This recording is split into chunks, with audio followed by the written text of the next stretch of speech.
मंडळी, 19 ऑगस्टला आहे राखी पौर्णिमा.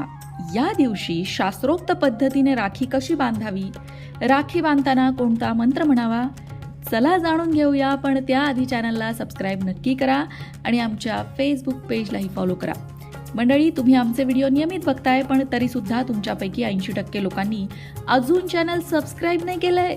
म्हणून आमची प्रेमळ विनंती ऐका आणि चॅनलला प्लीज प्लीज प्लीज नक्की सबस्क्राईब करा. चला आता वळूया राखी पौर्णिमेकडे.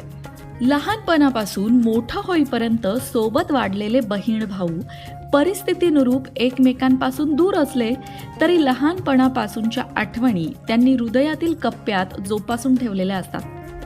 हाच चिरंतन ठेवा त्यांना कठीण प्रसंगी आधार देत असतो. भाऊ बहीण एकमेकांचे प्रेरणास्रोतही असतात. राखी म्हणजेच रक्षाला पूर्वी रक्षासूत्र असं म्हटलं जात होतं. रक्षासूत्र बांधण्याची परंपरा वैदिक काळापासून